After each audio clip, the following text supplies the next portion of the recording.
Hi. ఇట్లా మొన్న అరవ శ్రీధర్ ఇవాళ జనసేన నుంచి జెడ్పీటీసీ బయటకు వచ్చారు. ఎందుకు జనసేన నుంచి ఇలాంటి వీడియోస్ కానీ మహిళలను బయటకు వస్తున్నారంట?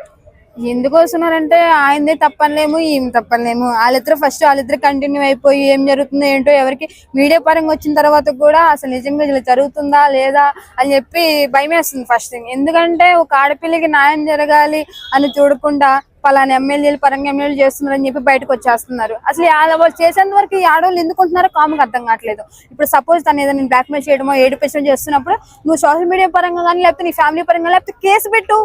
అదంతా చివరికి అంతా అయిపోయిన తను అంత చేశాడు నన్ను కొట్టాడు తిట్టాడు అని చెప్తే అప్పుడు ఏం చేస్తారు? అది డబ్బుల పరంగా శారీరకంగా వాడుతున్నారంట. మొన్న కూడా అరవ శ్రీధర్ విషయాలు జరిగింది. ఎందుకు జనసేన పార్టీ నుంచి ఇలాంటి వీడియోలు బయటకు వస్తున్నాయి అంటారు? మీరేం చెప్తారు? ఏం చెప్తామన్నా, ఫస్ట్ ఇంకా ఏం మాట్లాడాలన్నా ఇదే బాధ.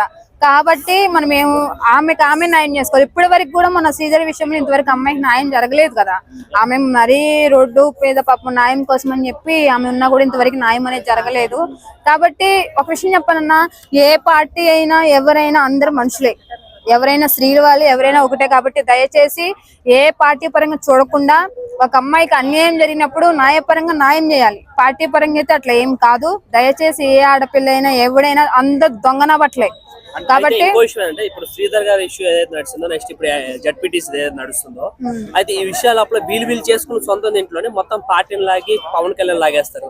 అది వైఎస్పీలో అయితే డైరెక్ట్ జగన్ గారు లాగేస్తారు, టీడీపీ అయితే చంద్రబాబు లాగేస్తారు. అంటే కింద చేసే వాళ్ళ తప్పుల్ని పైన వాళ్ళని చూపించడం ఎంతవరకు కరెక్ట్?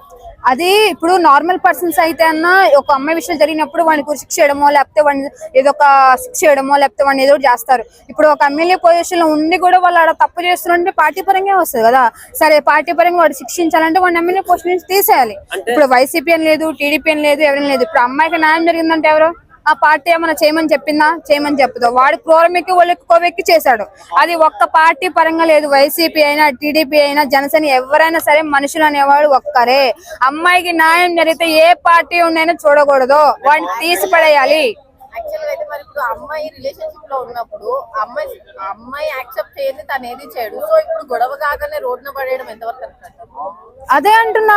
ఇప్పుడు అమ్మాయికి అన్న ఒక విషయం చెప్తున్నా, ప్రతి ఆడపిల్ల ఎవరికైనా చెప్తున్నాను, మీకేదైనా అన్యాయం ఇచ్చి మీకు ఏదైనా జరుగుతుందంటే ఫస్ట్ పరంగా మీరు సోషల్ మీడియాని కానీ పోలీసు వాళ్ళని కానీ ఎంక్వైరీ వెళ్ళి చెప్పండి. ఏదైనా సరే ఇంత దూరం మనకి రాదు. ఒక విషయం చెప్తున్నా, పార్టీ పరంగా కానీ ఎవరైనా చూడొద్దు. న్యాయం జరగాలంటే ఏ పార్టీ సరే తీసేస్తేనే బాగుంటుంది.